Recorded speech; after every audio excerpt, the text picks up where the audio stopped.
بسم اللہ الرحمن الرحیم نحمدہ ونصلی علی رسولہ الکریم اما بعد۔ آج 12ویں پارے کا خلاصہ آپ کی خدمت میں پیش کیا جائے گا۔ اس پارے میں دو صورتیں ہیں، سورہ ہود اور سورہ یوسف۔ سورہ ہود مکی صورت ہے اور اس میں اللہ تعالیٰ نے انہی مضامین کا اعادہ فرمایا ہے جو عام طور پر مکی صورتوں میں ہوتا ہے، عقیدہ توحید، رسالت، قیامت اور نبوت کا اثبات، اور کفار اور مشرکین کے لیے سابقہ انبیاء کے حالات اور واقعات کا تذکرہ جن سے مشرکین کو عبرت اور نصیحت حاصل کرنی چاہیے اور اہل ایمان کو ان سے تسلی حاصل ہوتی ہے۔ اس صورت کی ابتدا اللہ تعالیٰ نے حروف مقطعات سے فرمائی ہے۔ الف لام را کتاب احکمت آیاتہ ثم فصلت من لدن حکیم خبیر۔ اور اگر آپ دیکھیں قرآن پاک میں 29 صورتیں ہیں جو حروف مقطعات سے شروع ہوتی ہیں، اور ان تمام صورتوں میں قرآن پاک کی حقانیت کو اور اس کے نزول کو اللہ تعالیٰ نے بیان فرمایا ہے۔ اسی طرح یہاں پہ بھی اللہ تعالیٰ نے شروع میں قرآن پاک کی حقانیت کا اور اس کے نزول کا تذکرہ فرمایا۔ یہ تمام مضامین چونکہ پچھلی صورتوں میں بھی گزر چکے ہیں، اس لیے ہم ان کا اعادہ نہیں کریں گے۔ آج انشاءاللہ سورہ یوسف میں حضرت یوسف علیہ السلام کا واقعہ، ان کے حالات اور اس کو احسن القصص کیوں کہا گیا، حضرت یوسف علیہ السلام اور آپ صلی اللہ علیہ وسلم کی زندگی میں کتنی مشابہت تھی، اور حضرت یوسف علیہ السلام کے واقعات سے کیا کیا عبرتیں اور نصیحتیں حاصل ہوتی ہیں، ان کا انشاءاللہ تفصیل سے جائزہ لیں گے۔ حضرت یوسف علیہ السلام کا واقعہ تو آپ میں سے اکثر نے تفصیل کے ساتھ سنا ہوگا، لیکن بطور برکت کے مختصر عرض کر دیتا ہوں کہ حضرت یوسف علیہ السلام 12 بھائی تھے۔ 10 بھائی ایک والدہ سے تھے اور 2 بھائی دوسری والدہ سے تھے۔ حضرت یوسف علیہ السلام اور ان کے بھائی بنیامین چھوٹے بھی تھے اور ان کی والدہ بھی وفات پا چکی تھی۔ اس پر مزید یہ کہ اللہ تعالیٰ نے ان کو غیر معمولی صلاحیتوں سے اور حسن سے نوازا تھا، تو والد ان کی طرف بہت متوجہ رہتے تھے اور بہت زیادہ ان کا خیال فرماتے تھے، جس کی وجہ سے بھائی حسد میں آ گئے اور انہوں نے پہلے تو یہ منصوبہ بنایا، مشورہ کیا کہ ان کو قتل کر دیا جائے، لیکن ایک بھائی کے کہنے پر قتل کا ارادہ ملتوی کر دیا گیا اور فیصلہ یہ ہوا کہ ان کو کسی ویران کنویں میں ڈال دیا جائے۔ والد سے اجازت لی کہ ہم شکار کے لیے جائیں گے تو بھائی کو بھی ساتھ لے جائیں گے۔ پہلے تو وہ آمادہ نہیں ہوئے، لیکن ان کے اصرار پر اجازت دے دی۔ بھائیوں نے جس طرح مشورہ کیا تھا ان کو لے گئے اور جا کے ان کو ویران کنویں میں ڈال دیا۔ وہاں سے ایک قافلے والوں نے پانی کے لیے جب ڈول ڈالا تو حضرت یوسف علیہ السلام اس ڈول کے ذریعے اوپر آ گئے، اور وہ قافلے والے ان کو اپنے ساتھ غلام بنا کر لے گئے اور مصر میں جا کے ان کو بیچ دیا۔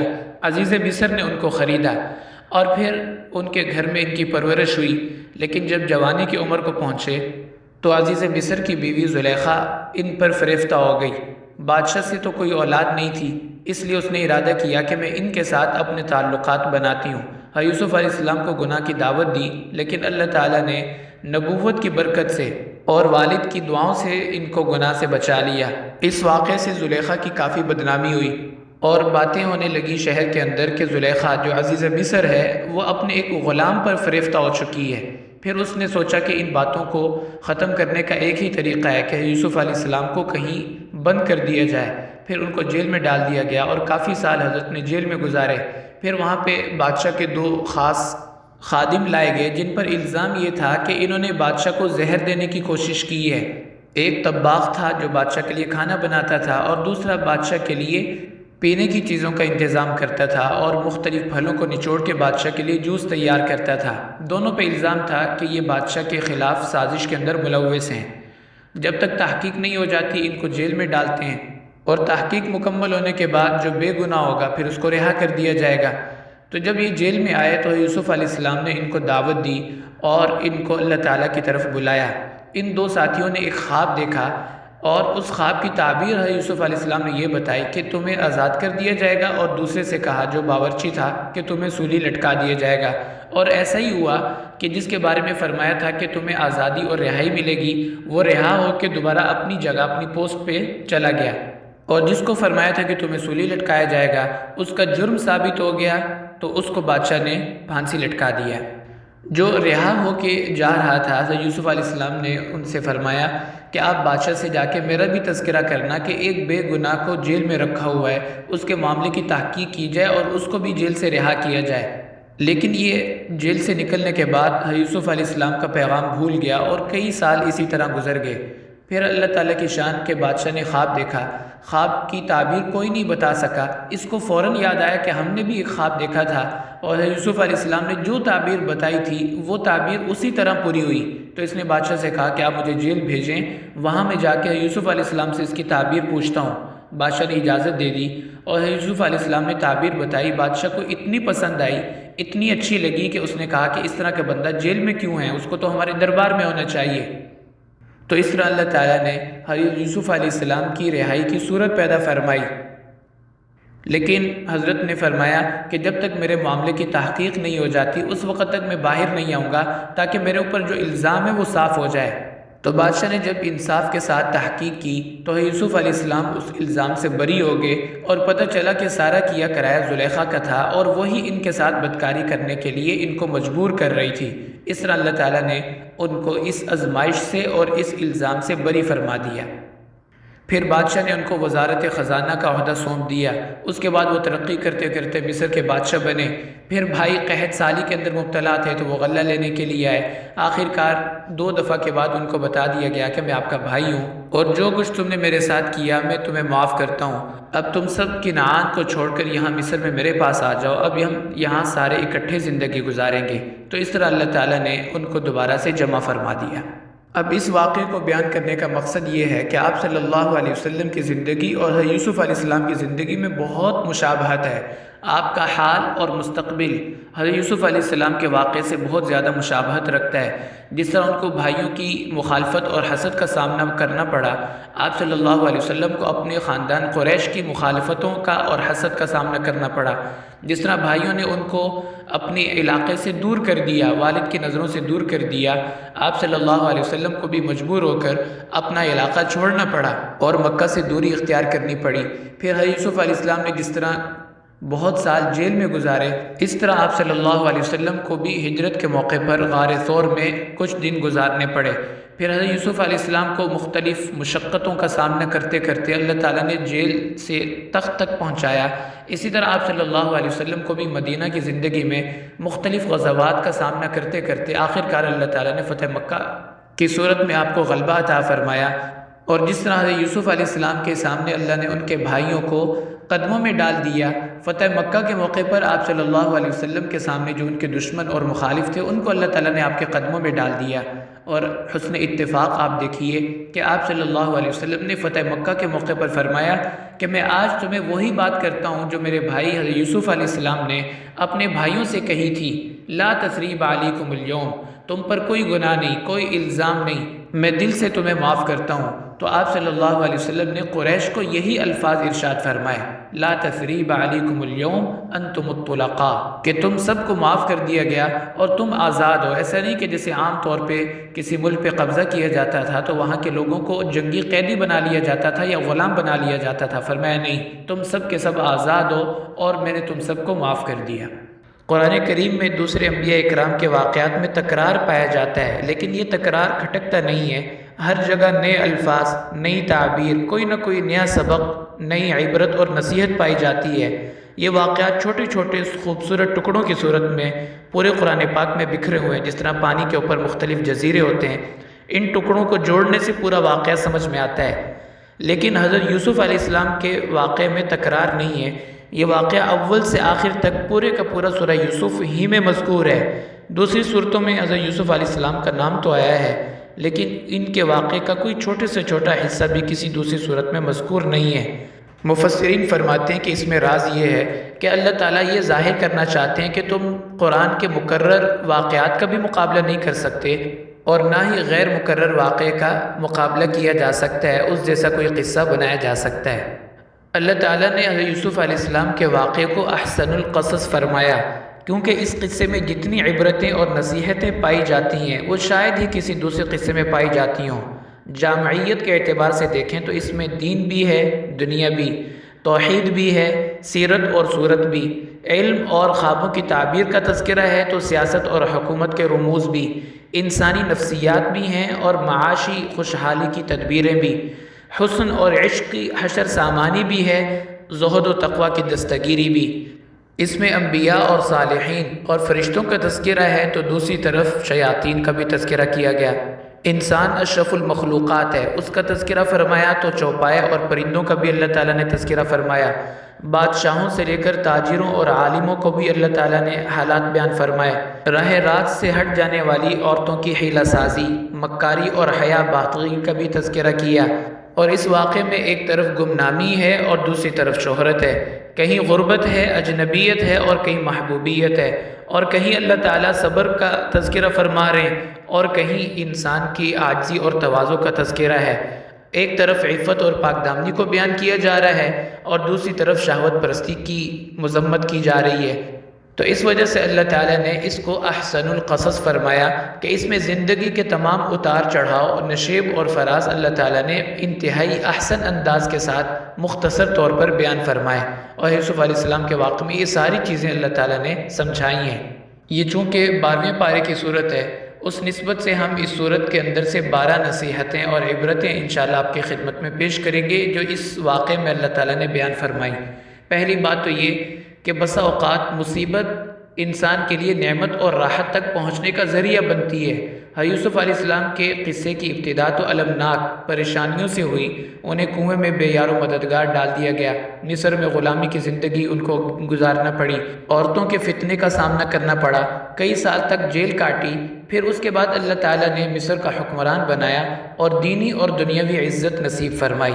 تو کبھی مصیبت انسان کے لیے خوشیوں کا دروازہ کھلنے کا سبب بنتی ہے، اور دوسری بات کہ حسد انتہائی خوفناک بیماری ہے، سگے بھائیوں میں بھی یہ بیماری پیدا ہو جائے تو افسوسناک واقعات جنم لیتے ہیں، اور اس لیے علماء نے لکھا ہے کہ حسد وہ پہلا گناہ ہے جو آسمانوں پر کیا گیا اور پہلا گناہ ہے جو زمین پر ہوا۔ آسمانوں پر ابلیس نے انکار تو سجدے کا کیا بعد میں، لیکن پہلے اس کو حسد تھا حضرت آدم علیہ السلام سے، اس حسد کی وجہ سے ہی اس نے سجدے سے انکار کیا، تو اس سے پتہ چلا حسد پہلا گناہ ہے اور سجدے سے انکار کرنا یہ بعد کا گناہ ہے۔ اسی طرح زمین میں قابیل نے اپنے بھائی حابیل کو جو قتل کیا تو قتل بعد کا گناہ ہے، لیکن دل میں جو حسد پیدا ہوا اپنے بھائی سے وہ پہلا گناہ ہے، یعنی آسمانوں پر سب سے پہلا جو گناہ کیا گیا وہ بھی حسد تھا، اور زمین پر جو گناہ سب سے پہلے ہوا وہ بھی حسد تھا۔ اس لیے حسد کے بارے میں آپ صلی اللہ علیہ وسلم نے ارشاد فرمایا کہ یہ نیکیوں کو اس طرح برباد کر دیتا ہے جس طرح کہ آگ لکڑیوں کو جلا کے راکھ بنا دیتی ہے۔ ان الحسد یاکل الحسنات کما تاکل النار الحطب، اور ایک اللہ والے فرماتے تھے حسد کیا ہے؟ اللہ تعالیٰ کی تقسیم پر راضی نہ ہونا، اسی کو حسد کہتے ہیں، اور جس سے جتنا قریبی تعلق ہوتا ہے اس کے بارے میں حسد اتنا جلدی دل میں آ جاتا ہے، اور حسد کا علاج یہ کہ اس کے لیے دعا کریں، اللہ تعالیٰ اس کی نعمتوں میں مزید اضافہ فرمائے، اس کی عزت میں اللہ تعالیٰ مزید ترقی عطا فرمائے۔ دعا کرنے سے حسد کی بیماری انسان کے دل سے نکل جاتی ہے۔ اور تیسری بات اس واقعے سے جو سمجھ میں آتی ہے کہ انسان کے اچھے اخلاق، اعلیٰ اوصاف اور بہترین تربیت یہ اپنا رنگ دکھاتی ہے، چاہے وہ دیس میں ہو یا پردیس میں، اپنے لوگوں کے اندر ہو یا غیروں میں۔ اگر انسان کی تربیت اچھی ہوئی ہے، وہ اچھے اخلاق اور کردار کا مالک ہے، تو ہر جگہ اللہ اس کو کامیاب فرمائیں گے، اس عزتوں سے اس کو نوازیں گے۔ اور چوتھی بات کہ عفت اور پاک دامنی اور شریعت پر استقامت تمام بھلائیوں کا سرچشمہ ہے، اور اسی سے انسان دنیا میں بھی عزت پاتا ہے اور آخرت کی زندگی میں بھی عزت اس کا مقدر بنتی ہے۔ اور حقیقت ہوتی ہے، جتنا بھی اس کو چھپایا جائے آخر کار وہ ظاہر ہو کے رہتی ہے۔ اس لیے لوگوں کے کردار کی وجہ سے اپنے کردار کو خراب نہ کریں، بلکہ انسان اپنی نیکی، تقوی، طہارت کی زندگی گزارتا رہے اور لوگوں کے معاملات اللہ کے سپرد کر دیں۔ ایک وقت آئے گا کہ اس کی برائی اور بدخوئی کرنے والے اس کی عزت اور تعریف کرنے لگیں گے۔ اور پانچویں بات جو اس واقعے سے سمجھ میں آتی ہے کہ مرد اور عورت کا اختلاط جہاں بھی ہو وہ فتنے کا سبب بنتا ہے۔ حضرت یوسف علیہ السلام کے ساتھ اگر زلیخا کو تنہائی گھر میں میسر نہ آتی تو اس کے دل میں گناہ کا خیال نہ آتا، لیکن چونکہ ایک ہی گھر میں رہتے تھے اس لیے زلیخا کے دل میں برائی کا خیال آنے لگا۔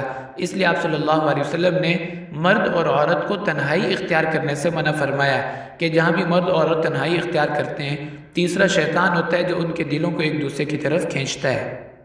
اور چھٹی بات کہ اللہ تعالیٰ پر ایمان اور عقیدے کی پختگی یہ انسان کو مصائب برداشت کرنے میں اور اخلاقی نجاستوں سے دامن بچانے میں مدد دیتی ہے۔ اور ساتویں بات کہ مومن کو چاہیے کہ وہ ہر تنگی اور پریشانی کے وقت صرف اللہ کی طرف رجوع کرے۔ جب عزیز مصر کی بیوی نے برائی کا ارتکاب نہ کرنے کی صورت میں جیل کی دھمکی دی تو آپ نے معصیت پر مصیبت کو ترجیح دیتے ہوئے اپنے رب کو پکارا، رب السجن احب الی مما یدعوننی الیہ، کہ پروردگار آپ مجھے اس آزمائش سے نکال دیں، چاہے مجھے جیل جانا پڑے وہ مجھے منظور ہے، لیکن میں آپ کی نافرمانی نہیں کرنا چاہتا۔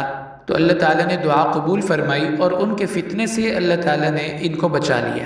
اور آٹھویں بات کہ سچا داعی انتہائی مشکل اور پریشانی کے حالات میں بھی دعوت کے فریضے سے غافل نہیں ہوتا۔ حضرت سیدنا یوسف علیہ السلام جیل میں بھی دعوت و تبلیغ، اصلاح و ارشاد کا کوئی موقع ہاتھ سے نہیں جانے دیتے تھے۔